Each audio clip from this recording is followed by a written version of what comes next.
Hey, everybody, it's Sherry with the Legend Actually podcast. And today I'm joined again by our NBA resident experts from GOATcast podcast, Big Nige and CW. Welcome. Thank you. Thank you for having us again. Absolutely. Guys, today, yes, Nige, thanks. Thank you guys both for coming. Today, we are going to get into the show that everybody's talking about. Is currently airing on Hulu through FX, and it's called Clipped. And it is based on the LA Clippers and the salacious story of their former owner, Donald K. Sterling. So, guys, check out this cool intro, and then I'm going to give you a little bit about what is back, and then we're going to come back and talk about what we just watched.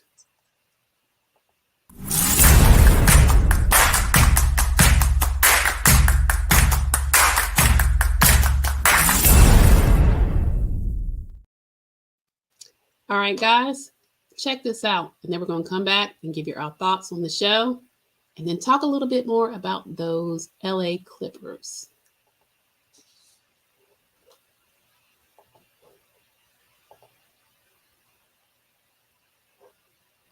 Let's hear it for the fabulous Clippers and our new coach, Doc Rivers. The Clippers have never won a championship, ever. We are going to win this year, and it will change your life. Look at you. Is that Havarti? Are you trading DeAndre Jordan? Excuse me? This is my assistant, V. I'm Mr. Sterling's right-hand arm. How can V have a Ferrari? Oh, hi, Mrs. Sterling. I love my calendar, girl. It's the rise of the takers. I hired somebody to follow the money. She's suing me. I need to show them that I have the power. Are you stupid or something? Don't bring black people to my games. Having fun? I know we are. What's your wingspan? Everybody out. We have to protect the players. The season ticket holders are used to a certain amount of access. I'm used to a certain amount of people acting freaking normal. Tape recording of you and V. It's out. Tell me what's on the tape. Certain statements about... What in the... That can't be true. You think I'm a racist? No. Dude is literally saying that I'm a piece of property. I'm your owner. You're not my owner. Every second counts. Players love me. We literally hate you. My kids go ask me why I'm playing for a man who's saying all those disgusting things behind my back. Our whole world is burning down. Or what? I'm lining myself up to run the Clippers organization.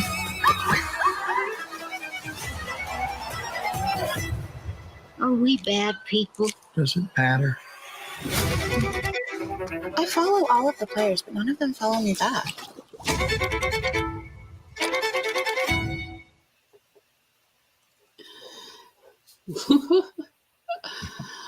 Well, guys, if that gives you a little background of why I saw this series, and I reached out to C-Dub and Big Nige, and I was like, you know what? This is definitely another crossover event because, again, now I'm not always up on everything NBA, but I love a good story. And I love a good series, a good scripted series when it's done well. And I'm going to have to give them their props. This was a 6-episode limited TV series. Again, it's on Hulu through FX. And honestly, from the first episode through the last episode, which was the 6th one, I was hooked.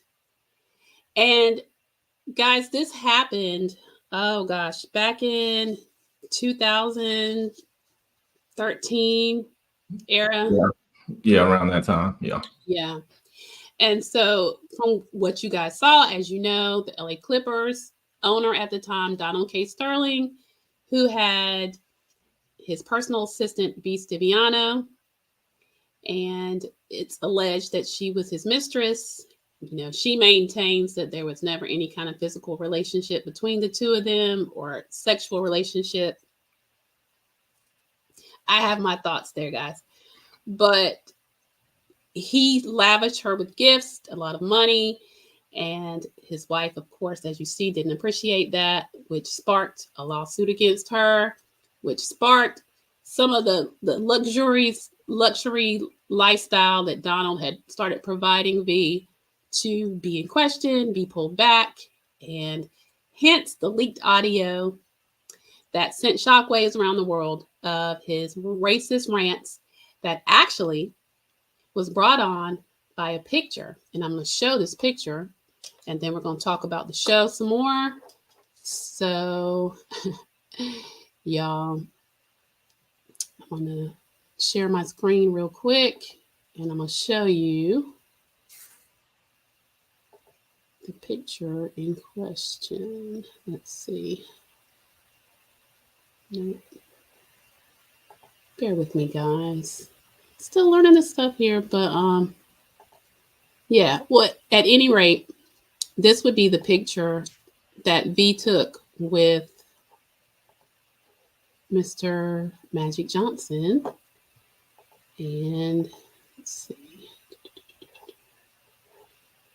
This would be said picture. So, as you see, that would be Miss V Stiviano with Magic and some other unknown woman. So, yeah. I don't know if y'all can see it, but let's see. Let me try to share it again. Were you guys able to see that picture? No, I wasn't able to see it. Oh, okay. All right. Well, we'll just forego that. But at this point, it was a picture of her, Magic Johnson, and another woman. And let me just first talk about what I thought the show did really well. So, again, this was an all-star cast. It was Donald K. Sterling was played by Ed O'Neill. Doc Rivers was played by Lawrence Fishburne. V. Stiviano was played with newcomer Cleopatra Coleman. Shelly Sterling was played by Jackie Weaver. And there were some notable performances by Austin Scott as Blake Griffin, Charlie McElveen as J.J. Riddick, J. Alfonso Nicholson as Chris Paul. That's my boy, y'all. Yeah. I mean, okay. We're going to talk about it. Sheldon Bailey as DeAndre Jordan. And then we had some good performances by Kelly O'Coin as Sterling's right hand, Andy Rosser. And then Corbin Burnson as Shelley's attorney, Pierce O'Donnell. Richard Summer as Seth Durbin, which was the PR guy. Harriet Sampson Harris as Justine, which was Shelley's friend. Clifton Davis as Elgin Baylor. And LeVar Burton, I know, right? And LeVar Burton as himself, who obviously was a friend of Doc's and had routinely given him advice. I guess they lived in the same luxury apartment and would meet up at the sauna to chop it up, and he would provide his words of wisdom in the midst of what was going on. First off, guys, I want to get quickly your take on what you thought of the show or even the era of time. And then we're going to talk about some themes and some things that the show was really giving for discussion points. Big Nige? Yeah, so my initial thought of the show, like, it's kind of interesting because the timing is my first question on this show. You know, the Clippers are about to come into their new era. Obviously, some free agency decisions have a lot of Clippers fans kind of in peril. You know, what in the world is the front office doing? You know, they have the new Clippers Arena. I think they're debuting it this season or sometime in the near future. I'm pretty sure it's this season. But this season, yeah. So they're welcoming in this new season. They let their star shooting guard and Paul George walk for nothing. All right, so we're talking major ticket sales are in jeopardy because you have, you know, your two-star, lineup with, Kawhi Leonard and Paul George. You lost one guy, made a couple under the radar free agency moves, but again, you're coming into a new arena with nothing to show for it. They're probably going to be a play-in team at best, and that's not good if you're talking about trying to fill in butts in those new seats. And they even have the whole new thing about having all these extra toilets in the arena, et cetera, et cetera. But again, ain't nobody gonna show up to a Clippers game because they're the Flippers. But getting back to the show, That's just because I root for the Lakers. No, but no. But getting back to the show, I think it was a very good, entertaining way to show, like, what happened back in that 2013, 2014 season, and some of the stuff that led up to it. Obviously, I can speak from my experience, being I was 13 at that time, and I was very adamant about watching the NBA playoffs, especially the Clippers, because they were this star-studded team that kind of caught everyone's eye out of nowhere. The main attraction was Lob City. They were the Lob City Clippers, and that was on the backs of a superstar point guard and Chris Paul, and you got these athletes among athletes, and Blake Griffin, DeAndre Jordan, and these guys were just freaks of nature, and they were catching lobs every game. They had the flashiness of JJ Redick, the marksman of the flashiness of Jamal Crawford, and the marksmanship of JJ Redick. Tough-nosed players like Matt Barnes, who, again, all those players were highlighted in this film, and they play their respective roles, and we'll get into that a little later. But I think the show did a good job of explaining it, and explaining it in a very educative but entertaining fashion. With all the different storylines they were building in episode to episode, it kind of would expound upon, what happened in the past for newcomers who didn't understand it at that time, because I know I didn't at that age. So giving more light to that situation with something as entertaining as the show was, I thought it was really good for the people to see. I agree. C-Dub? Yeah, and I echo what Big Nine said. Yeah, I kind of question the timing, because it seems like something that they would have kind of brought up a little earlier, since it's so far removed. But I thought it was good for what it was trying to do and trying to tell. That I thought they did the best job they can do. If you can just if you're a basketball fan, you lived it, you got to take yourself out of that, because the players, the actors, I mean, they did the best they could do for that. So sometimes as a basketball fan, it's hard to watch, because you're like, this looks nothing like Chris Paul and things of that nature. And Steph, I would be mad if I was Steph, but we'll probably hit on that later.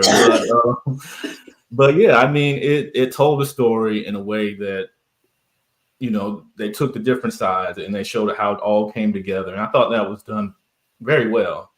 And I thought the acting was good from all sides. I didn't think it slipped up. If I'm Doc Rivers, I'm happy to have Lawrence Fishburne represent me in a film. So, right. That was good that they, he got that kind of exposure. And Doc Rivers is a guy that kind of gets a bad rap as a coach. So I thought this kind of showed his turmoil with that whole situation, and then back to when he was playing for the Clippers. I think that it really highlighted how this happened during a time where the Clippers were probably at their apex. And the Clippers, you want to talk about curse. I mean, they probably say that because that team, nobody wanted to go to the Clippers. You were a joke in the NBA before that time if you went to the Clippers. So, everybody wanted to go to the Lakers because that was the marquee team. So, for them to kind of lift that curse and get a team together that had a chance to do that, and then all that coming out, it was kind of, it showed that maybe that team is cursed. And anytime they had, good things going for them, something would happen to kind of tear them back down. But I thought it was done very well. It was acted well, and it was an interesting story. If you weren't around for it, it really caught you up on what really happened. Yeah, I agree. Some of the thoughts I had as far as the casting, I wasn't as personally tied to it as you guys, because of course I know who some of the players were, so yeah, some of it was joke as far as look wise, but I will give it to them that the actors really brought some depth to the characters, and the acting was top notch. What I think I found to be interesting, and what I really like, when they take a true story and they put it in like in this case, a limited series, you get a chance. They told this story through the lens of three particular characters, and it was not Donald K. Sterling. He was who he was, because in real life, he was who he was, right? Billionaire, owner of the Clippers, alleged slumlord, someone that didn't have a lot of regard for, the little people. Once you become a billionaire status, it's not a whole lot that probably moves you. He enjoyed the prestige of having the team. It was another notch on his belt. And one thing I will say about Donald in this show, in the bigger conversation, is the attitude of owners. A lot of the owners did feel like they owned those players, the coaches, the staff, right? And, you have these players, and yes, they have their salaries or whatever. And one of the things about Donald K. Sterling is they talked about how cheap he was, how, he didn't want to pay the salaries that he should have paid, and where he tried to skimp, and the idea, again, that they were his property. And I remember, though I'm not going to put him in the same category, but I remember at that time, when we get to that part about when he's forced to sell the team, some of the other owners were speaking out, one of which was Mark Cuban. And I was surprised of his comments of saying something to, along the lines of, a lot of us say things that, if a camera was rolling or if we were being recorded, we may would regret. Instead of truly denouncing what he said, it almost felt like he was sympathizing. And like I said, he got that backlash years ago. So we are 10 years down the road from it. But for me, that was eye-opening. And I'm not so sure that a lot of owners don't echo that same sentiment. I think they do feel like they own them. And that's a shame. I mean, in a sense, they own the team, but I think the attitude towards the player, and I don't know much about Ballmer, who now owns the team and has it made a better atmosphere for the players, the coaches, the staff, the legacy of the Clippers. And I'll let y'all talk to that as we get to it later. But getting back to the point that I was making, that I liked how they developed Doc Rivers, Shelly Sterling, and Stiviano. Let's start with Doc Rivers. So I don't know a whole lot about Doc, so you guys can chime in on that. But I will say Lawrence did a really good job of his quiet leadership, but what was going on in his mind, the conflict that he fought through, I think he really wanted to keep the guys focused on basketball and to try to not have them feed into the scandal, to stay true to their job. But I think that there was a piece of him that felt like he was selling out too. I think that as they flash back to the time in which he played for the Clippers himself, and that was during the LA riots, here you had him living in suburbia with a white wife, with his biracial children, in a mansion, seemingly far removed from all that was going on, and yet horribly affected. But at the time, still did not use his voice in a manner to denounce, to stand with. And y'all can correct me on some things if I'm wrong. This is just what I gathered from watching. And that maybe that even haunted him as he came to do a job. He was hired to come and try to get a win for the Clippers. This was their time. It was an exciting time. And then with all of this happening, I think that he struggled with the proper way to lead them, to keep them at, I guess, focus on the job that they were, supposed to do, but at the same time, the integrity of standing for something and the respect that they should have demanded as NBA players, as those that have brought those dollars and those butts in those seats, to not make a stance against those kind of remarks when he disparaged Black people and put down Black people and made the racist remarks. And even what he stood for when it was uncovered that in some of his rental property, and he had minority renters, that he didn't care, didn't fix anything. You had a woman that had some significant health problems that ended up, being in a place with no plumbing, and her daughter spoke to that.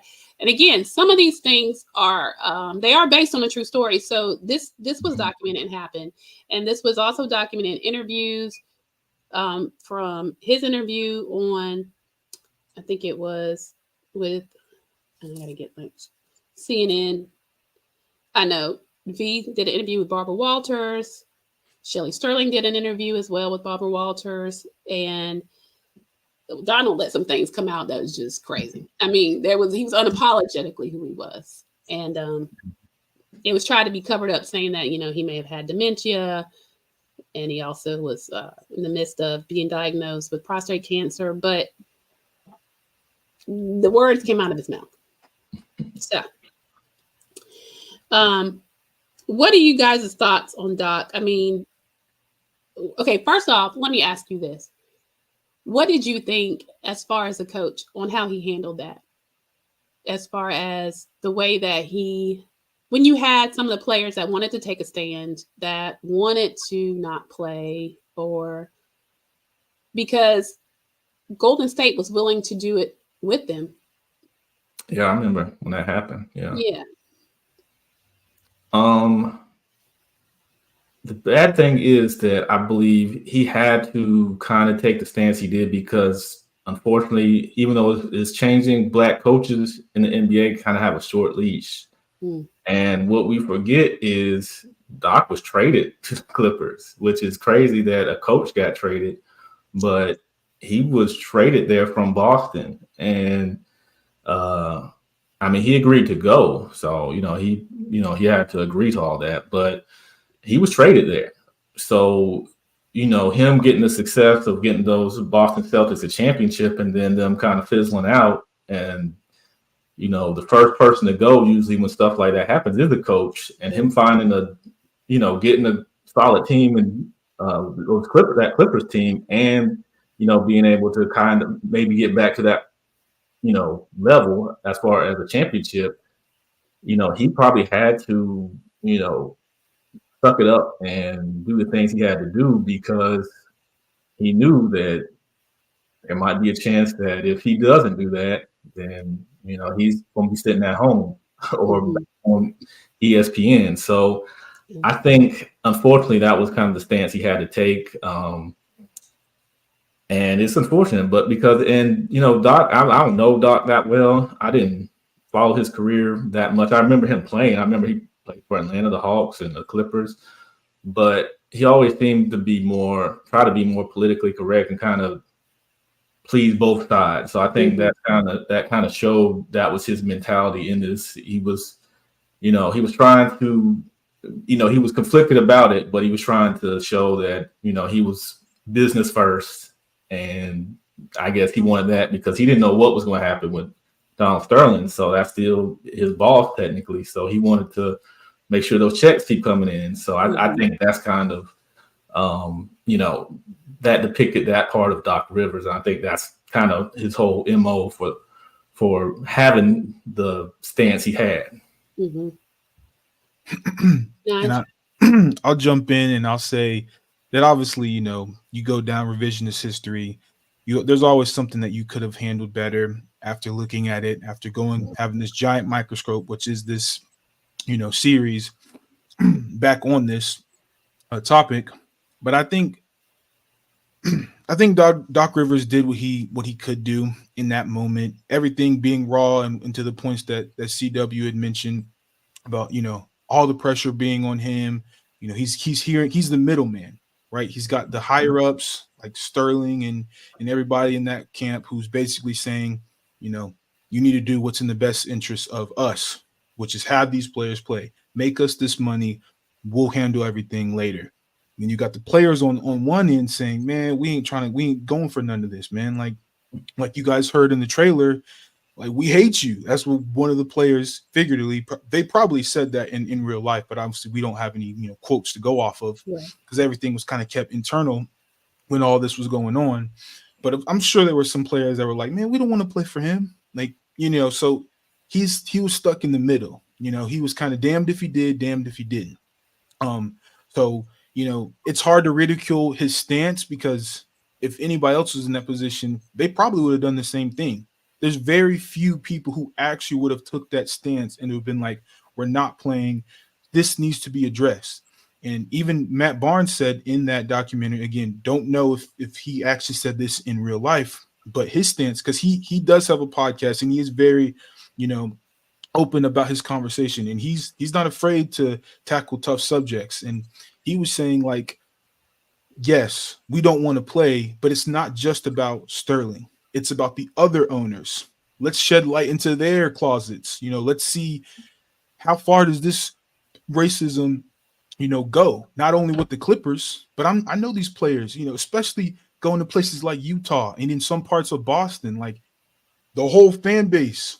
You hear many stories about racism in that fan base. It's got to come from somewhere. It's not just that the people in that fan base have some racist tendencies. What are we saying about the owners? What are we saying about the front office? Right? Because if you're a front office, you're an owner, it's all about the people around you.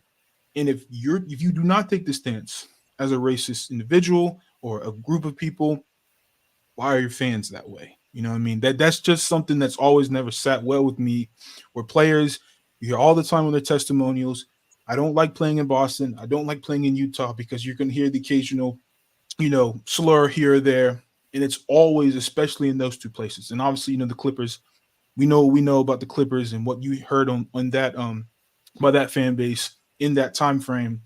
So it's tough being the middleman, but I think he did what he could do. But obviously, again, everybody can say in that position he could have done more, he could have did better.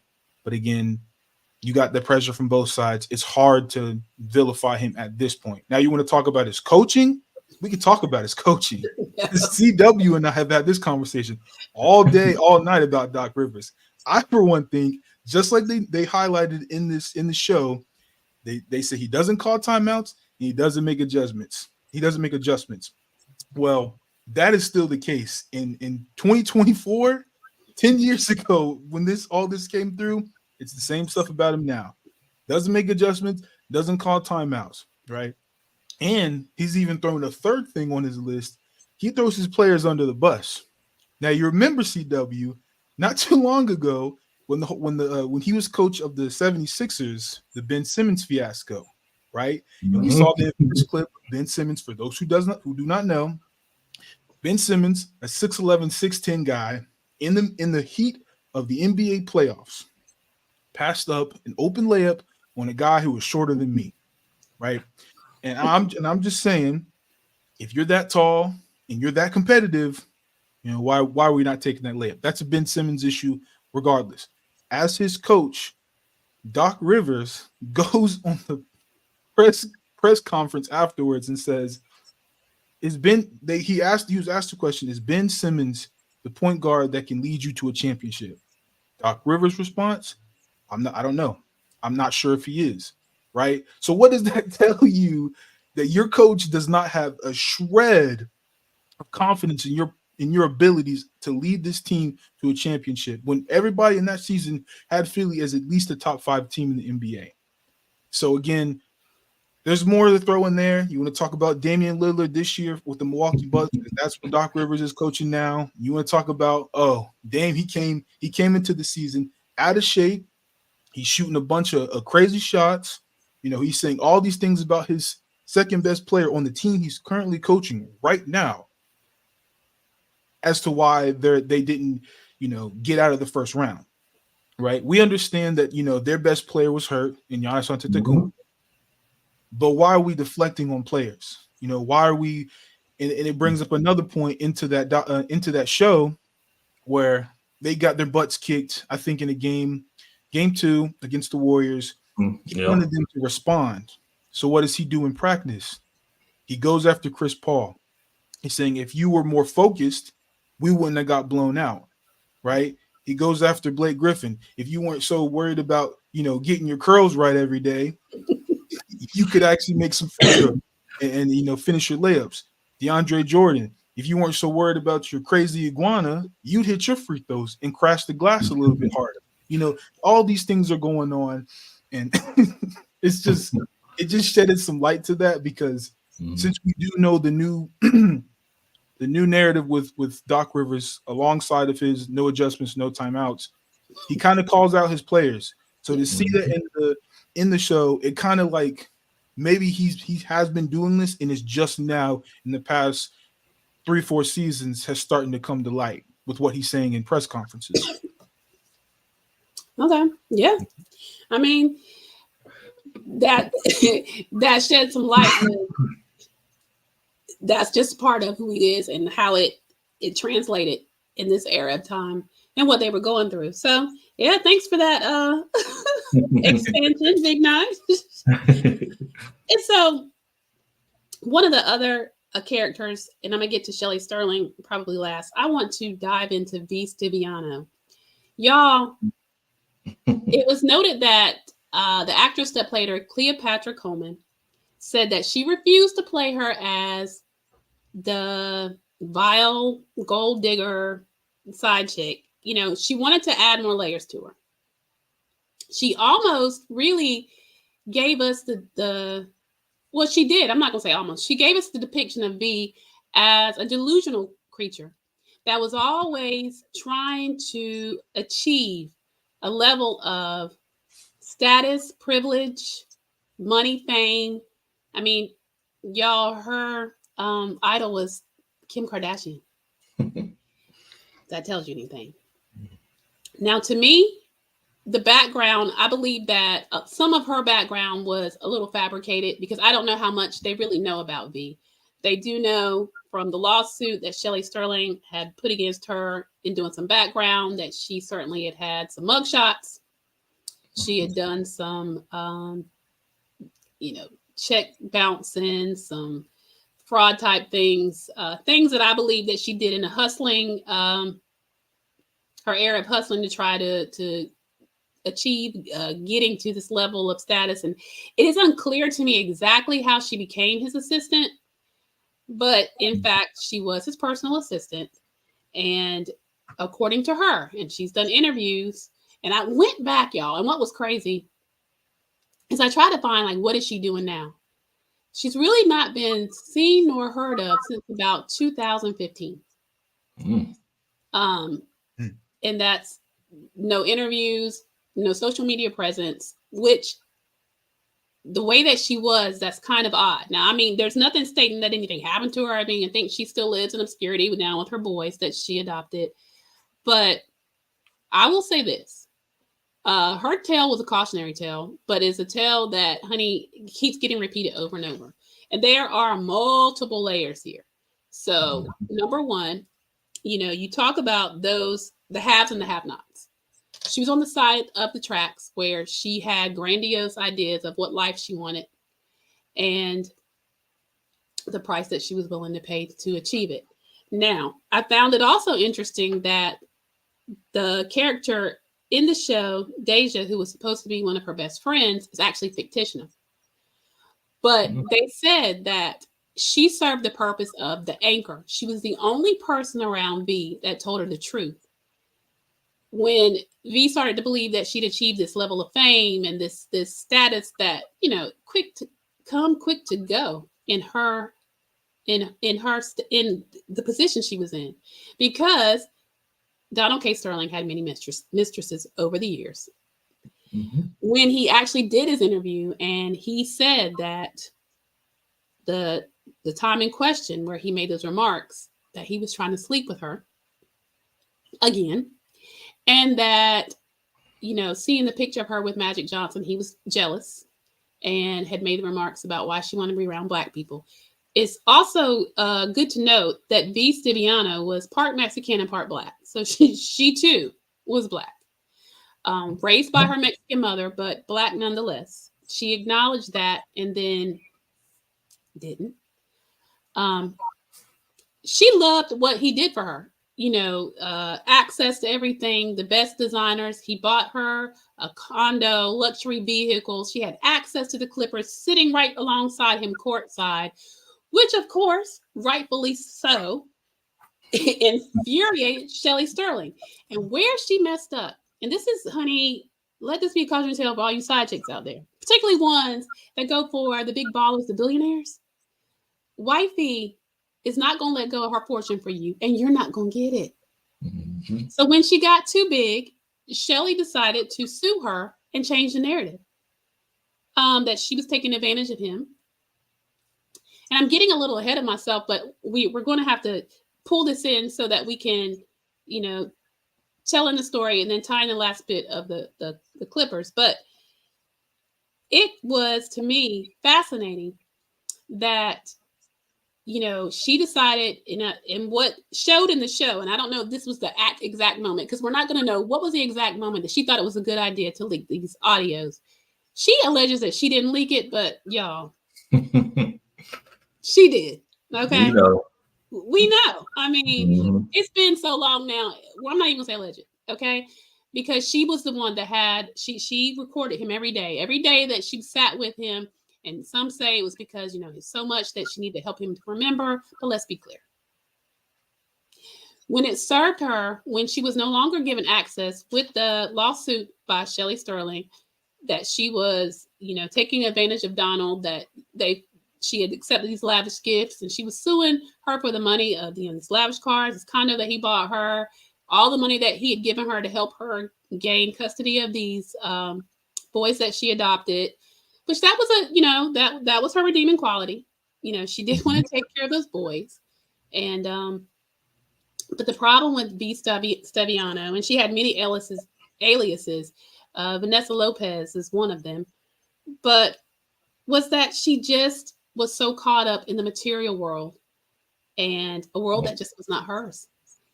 And on the night that she thought that she was going to be courtside, and she was reminded that quick to come, quick to go, Shelly was like, nope, no courtside tonight, buddy. And, access denied. And that's when she made the decision, okay, then I'm going to fight like this. Sad for her was, you cannot fight against a billionaire, boo. I don't doubt that it hurt him to sell his team, only because there is a level of, there was a world they were a part of, the NBA world, the owners, none of this was taken from him as far as his private jets and the things that he owned. None of that. I mean, my God, I think he sold the team for $2 billion. Mm-hmm. There's something else I want to get to, so don't let me forget this point too, guys, about when the team went open to be bought, how there were some black bids that were not considered. And I want to talk about that too. But V. Stiviano, the whole thing with the visor that came over her face, it was alleged in the show that she got this idea when she had gone in to get some work done on her face, and she saw a very fabulous woman that had her face covered with her designer bag and her designer clothes. And then she even got the idea that she was going to come out in roller skates, because anything that she could do that would get her more attention, and more press, she was going to do. The delusion of it all, that she still, regardless of what she did, would have access to Donald K. Sterling and his money and his wealth, was delusional. And it was fascinating. I give kudos to Cleopatra Coleman for doing an excellent job on playing V. Stiviano. I mean, she had it down to even the voice. If you go back and see the old interviews, she didn't bear a striking resemblance to her either, but she certainly embodied her persona, if you will. And so we go to Shelly Sterling, who was the wife of many, many years, who was conflicted of the years of disrespect, of, she had a friend in the show that was supposedly like her best friend, that had gone through a divorce as well, that tried to be her voice of reason and to get her to walk away from him, from his mess, to go on with her life, all to a fault. Because one thing about it, and one of the biggest themes to me in this was, of course, we talk about the racism. That's a big deal. But you also have the power and the privilege, and what people will do for that. she wasn't going anywhere. Nowhere. She did leave him for a time. You know, she had a separate residence or whatever, but she did not divorce him, nor was she going to.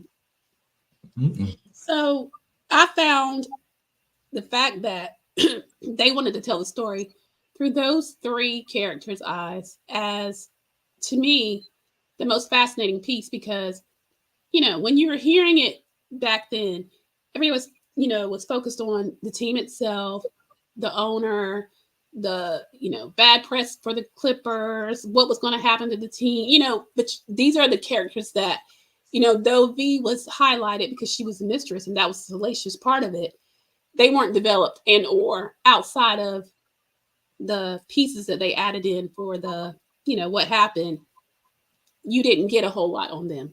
And as you know now, I mean, there is nothing social media and or anything you can find on the woman currently. And I'm trying. So V, if you're out there, you want to come over to Alleged Ashley for an interview, I'm your girl. Because I got lots of questions. Just saying. So guys, wanted you guys to just kind of chime in. I know that's not your what you guys do, but I just want to know, what did y'all think about that? I mean, do you think that going through the eyes of them, it lended in more of, I guess, just more meat to the story? What did y'all think about it? Oh, I'll go. Yeah, I just think it put everything in better perspective as far as how those events went down and, you know, the domino effect it had on other people's lives, because most of us, like you said, we mostly pay attention to Donald Sterling and the Clippers. But when you see this, it affected many, many lives. Obviously, and of course, that's going to happen when something like that happens. But to get to see how it all unfolded and just all the things, you know, that had to transpire to get, you know, V to that level to do that. And then, you know, like you said, her delusion and just, you know, thinking she was something she wasn't, unfortunately. And, you know, the things that Shelly did to try to save everything, it just showed how the inner working of those billionaires and those owners, and just, you know, how their mindset, what they're thinking, and the things they'll do, the measures they'll take to make sure that they, you know, keep that money in their bank account. So I thought that was probably one of the more interesting parts, was to see some of the, you know, some of their perspectives and just, you know, the whole full story coming to fruition. So yeah, I thought it was, you know, just a good perspective. I think V, like, so I think V's character is kind of one that's like letting the hype, you know, riding a hype train until the wheels fall off. And like you said, she had this persona, she had this idea of what she was compared to what she actually was. And there's nothing wrong with someone wanting better for themselves. Clearly, she wasn't in a favorable position in that point in her life.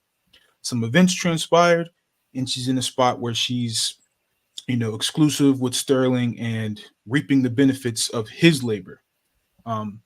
So clearly, she let it get to her head. One thing led to another. She thought she was entitled to his fortune when that was not the case, nor was it ever going to be the case, because a billionaire like him, how he was portrayed in this show, he wasn't going for none of that. As soon as he doesn't like you, as soon as you do one thing to tick him off, you're completely cut off. And for her, someone like her or anybody in that position, if you are cut off and you have no backup plans, no pipelines, your water runs dry, and that's it. Like, there's no income coming from anywhere. So what does that person do? In V's case, you have to find a way to get back in there. You have to find some kind of way to solidify your future by that means with him. And it's unfortunate that had to be her character and her role that she played in all of this. And of course, it led to many more things. It shed some light on some things that probably would have stayed, you know, hidden for even to this day. Yeah. You know, so she played a role and she did what she felt she needed to do. there were some benefits in finally getting someone like him out of that seat and putting someone, maybe who's better in our eyes than Steve Ballmer, who we don't know all the skeletons in his closet, but from what you've seen and what players talk about him, he's a cheery fellow. He's always at the Clippers games, hooping and hollering, face bright red every time because he's just very animated. Pure excitement when he sees anything good about the Clippers. So I think that's one good thing that came out is that Ballmer is their new owner.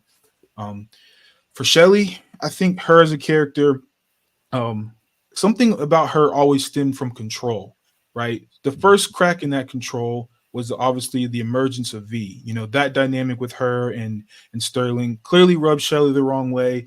She tried to not let it get to her. She had her views on who Sterling was keeping company with, because like you said, Sterling has had many mistresses, but I think there was something about V, could be the color of her skin, could be how she was flaunting her Sterling and Shelly's money around, but whatever the case may be, it was the perfect recipe for Shelly to start taking action.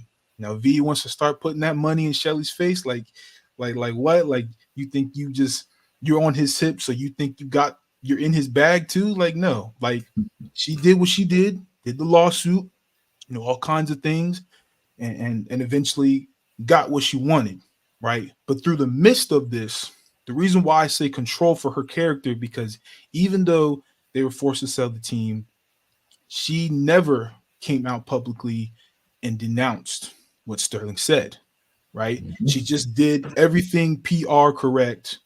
And even when the commissioner came in and said they had to sell the team, she still wanted that control. I'm going to sell the team to who I want to sell the team to, right? And then she goes and there's that ending scene in the last episode where she pays for Doc Rivers and Austin Rivers food, right? And then Doc Rivers proceeds to light her a new one because he's like, yes, you did these things from a PR perspective, but you never came out and denounced what he said.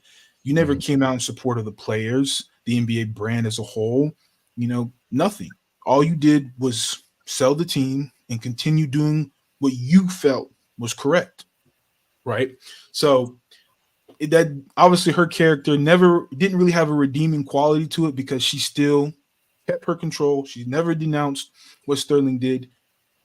So I say all that because those two characters, they played their role, but I think characters like Matt Barnes, DeAndre Jordan, Chris Paul, like they kind of shed some light to like what these players actually could have went through. Because obviously a lot of these players haven't spoken publicly about it. They've said some things over the years, but nothing in the heat of the moment, right? Like in the documentary type deal where you get like a 30 for 30 or like players will sit down and speak about, an event that happened. And I'm sure it's coming. Oh yeah. Well, this is actually based off of ESPN's 30 for 30. It's called the Donald K. Sterling Files. However, as far as how much the players divulged and not a whole lot. So I think that this series, go ahead. I just want to add one thing just to give them some more props. I thought they did a great job of both vilifying and victimizing V. Because there's parts where she was the villain in all of this, but at the same time, they made her sympathetic throughout. So I thought that was done very well. Yeah, I agree. But I think that when you have like Chris Paul's side come into that Clippers team, desperate for a championship, understanding what the heat of the moment causes, Chris Paul, he wanted to win a championship. Amidst everything that was going on, he wanted to win a championship. You could see it visibly, the tears, everything. Like that is someone who really wants to win a championship. But at the same time, he's conflicted because you got Sterling talking crazy about his father, about that team. And it's like, now he's got to face his kids. I want to win a championship, but now I got to stand in front of my kids and play for a team, for an owner who thinks of me as a pawn, or thinks I'm just nothing but less than a human being to fit his entertainment. You got people like Matt Barnes saying, why should we do anything? Why should we take a stand? This thing's been happening for over 30 years, right? They bring up Elgin Baylor's case in the steps that he tried to do. He actually was one of the people who actually took that stand, and his after playing career definitely suffered because of it, because no one really wanted to touch him after that because of him being one of the first people to actually be open about speaking out against it.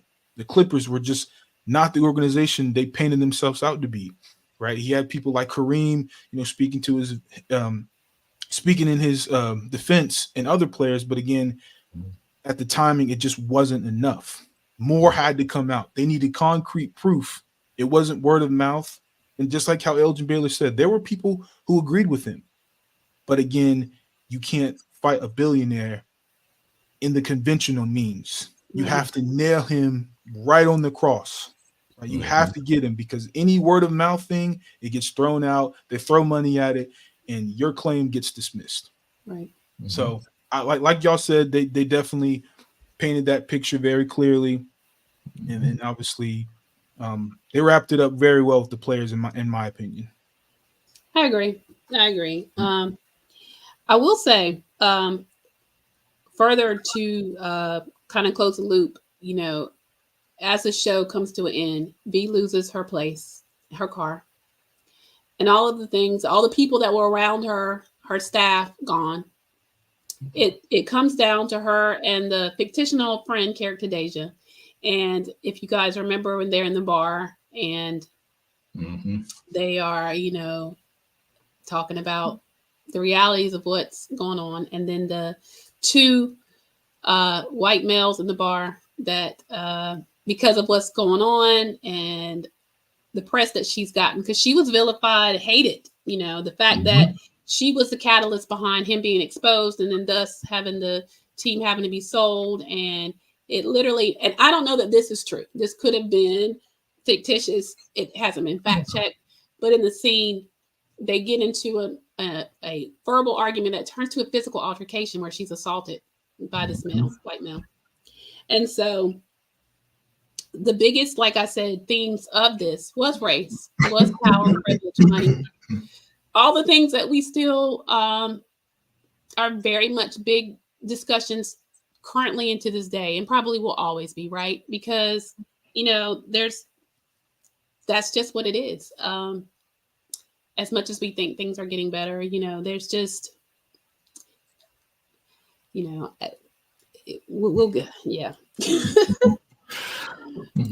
But I just want to say, overall, I want to give FX, I want to give the writers of Clipped, kudos. It was well done.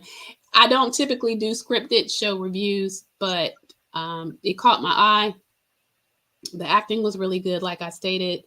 I really enjoyed it. It was just long enough. It was a story that, they could have, some people said that they felt like they went too deep into some of the storylines, one of which was Shelly Sterling. They thought that they kind of overshot hers. And I think that they said they felt like they should have put a little bit more focus on the players. That was some of the backlash that came from some of those that reviewed the show. But overall, I thought they did a really good job. 6 episodes, just long enough. Didn't run it to death, but gave enough meat to, if you didn't know that you wanted to go back and research the real ones, which is what I did do. I did look at some of the interviews, and it was very interesting.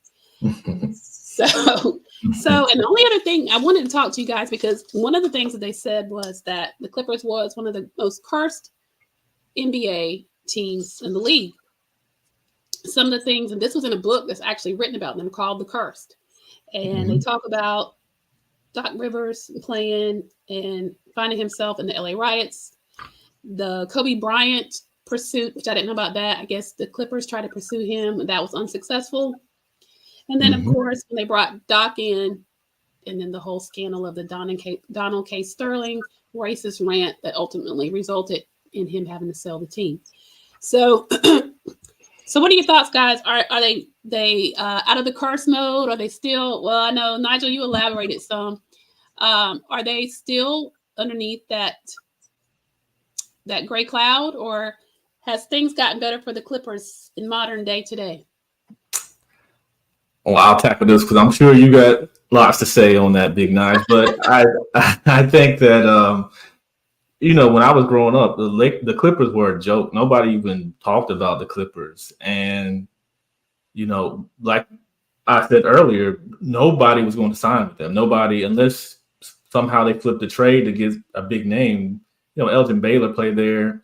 He was a big name at the time, but I think he was on near the end of his career when he was there. But it was a team that was a laughingstock in the NBA. So once they finally actually got some type of exposure, and that kind of came with Doc and Chris Paul and Lob City and Blake Griffin. They finally got a good prospect that they drafted. They finally got a team that fit together well, and then all this came out. It's like you said. So yeah, it just seems like they're cursed, and even now going forward, just like Big Nine said, they had a team that was very well constructed to do something. And in 5 years, they've done nothing. They got to a conference finals, which, I mean, that's good, but you're not going to write home about that, especially since they lost. So you didn't get to the finals. You have Kawhi, who was at the time was maybe top 2 or 3 in the league when they got him, just came off of winning a championship for Toronto, which is crazy because that was Toronto's first championship. And then you bring in Paul George after having a great season with the Oklahoma City Thunder, 2 All-Stars, and then you surround them with guys that could play. You would think that they would have made more noise, but the curse lingered because both guys stayed injured. So they could never be on the court at the same time. And now, as Big Nine said, Paul George has left to go to the Philadelphia Sixers. So, I mean, they got to get it sometime. Luck's got to come their way at some point, but it just seems like the Clippers just can never get it together. And that's unfortunate because, they're going to always be in the shadow of the Lakers, unfortunately. And I think Steve Ballmer was hoping that he could keep that team together. They have their own arena now. Because when they play the Lakers, they played in the same arena. So basically their home games when they play the Lakers, a Lakers home game because more people were there to see the Lakers than them. So, they've tried to make moves to kind of get out of that shadow and maybe make them a prominent team. But it's just like every time they move forward, there's a big setback. And I think that's why they're dubbed cursed, because they can just never get over that hump. And it just doesn't seem like they will. Yeah. Big Nine? I'll finish with this, with the whole, are the Clippers cursed? Of course they're cursed. Like we're not going to have any optimism here. We've seen the facts. It's a long spanning history, whether you want to talk about injuries to players like Sean Livingston, Blake Griffin, Chris Paul.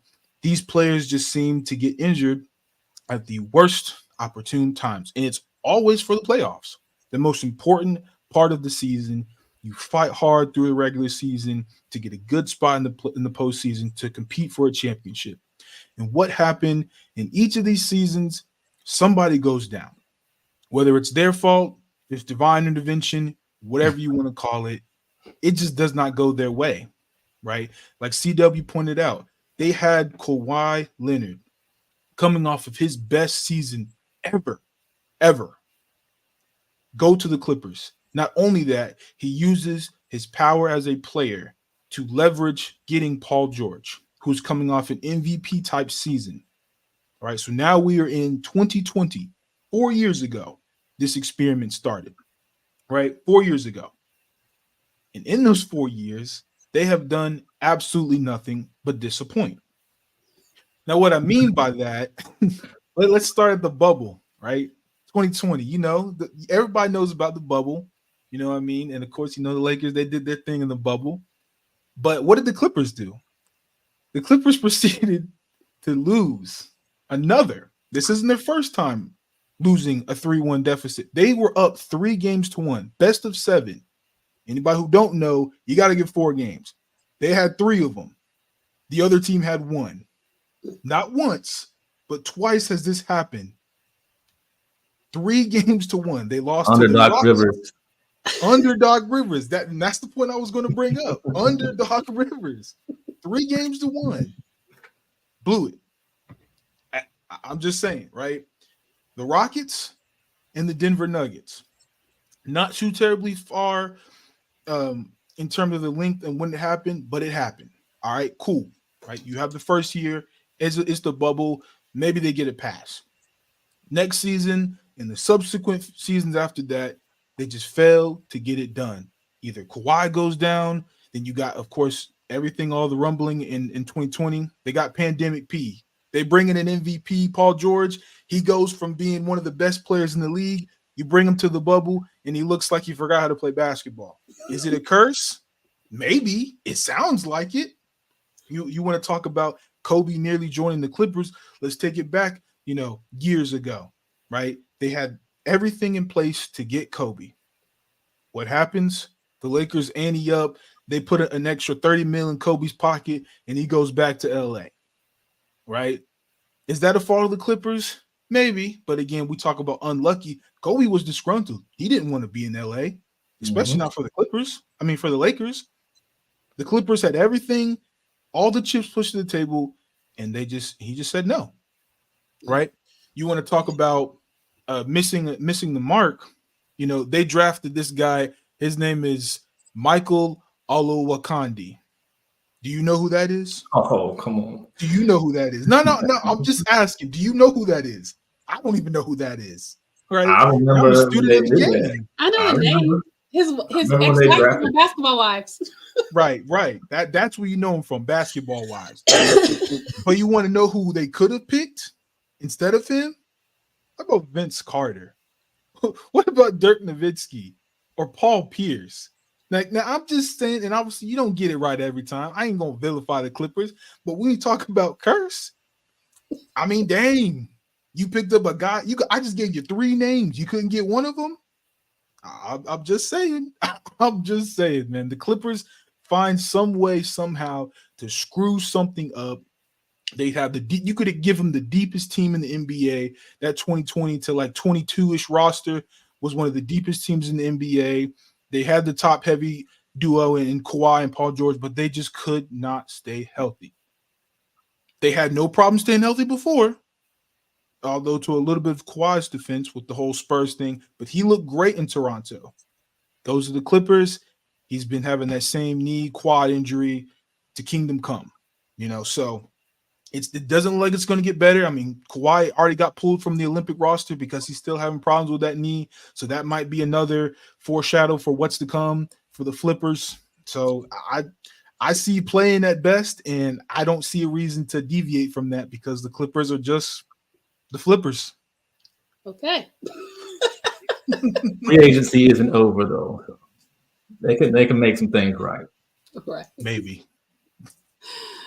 Okay, well, guys, that pretty much wraps up our review and discussion on the LA Clippers.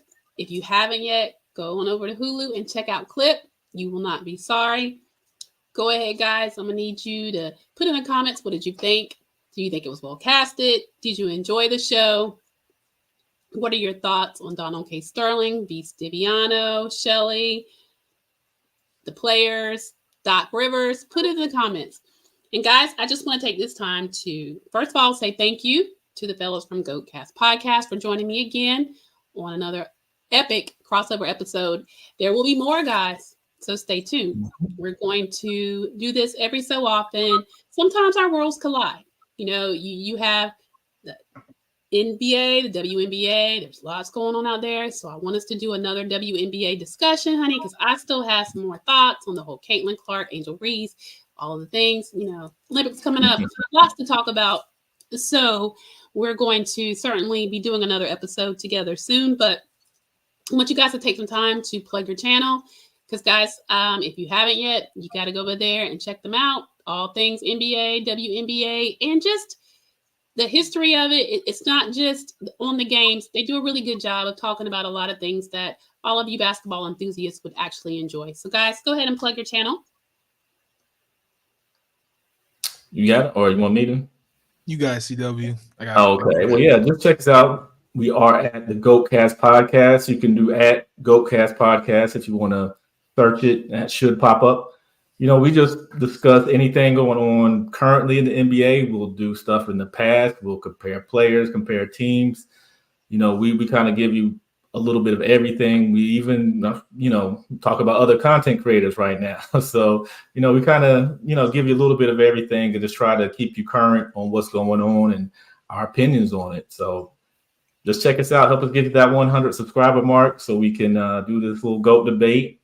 I'm sure everybody wants to hear that. And just appreciate those that have already subscribed and continue to support the channel.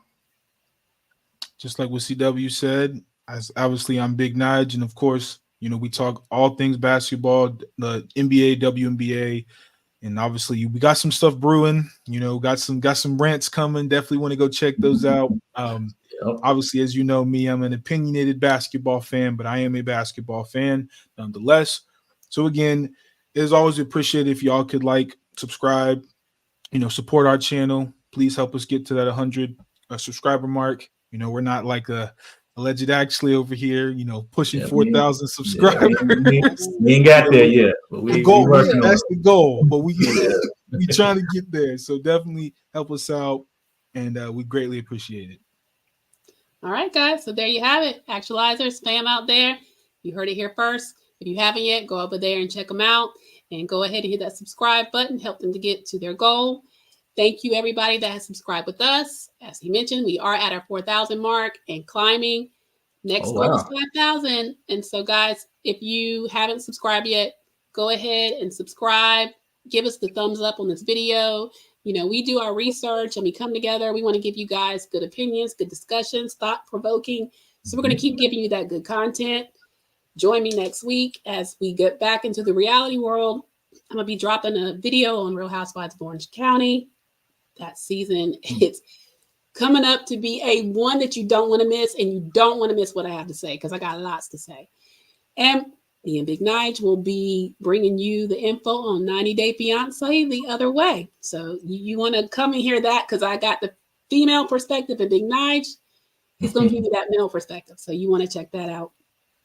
And we have also some other shows that we are getting ready to talk about. And then I'm going to have some Say So Sherry segments where I just chat with you guys about what's going on in the world, some things that are on my brain that I'm going to share with you guys. So we're going to be doing some different lineups, bringing you some different things. So keep coming back. Thank you for joining us. And thank you again, Big Nige, CW, Goatcast Podcast. As always, it's been a pleasure. And guys, I'm going to give you guys last words, and then we're going to just bid you guys good night. Okay. Thank you for having us. We greatly appreciate it. It's always a good time having these discussions with you. And that you got anything to finish out, CW? Yeah, let us know when we can pop back up. Anytime we're ready to go. If you have anything crossing over, and we'll try to figure out crossovers on our channel, so you can come on over there and you can talk about something going on in the world today. But there's a lot going on, as we know, so there's plenty to talk about. Plenty to talk about, always. Yeah. All right, guys, thanks again. And for all of you actualizers out there and newcomers, you guys have a good night and keep coming back. All right, good night, everybody.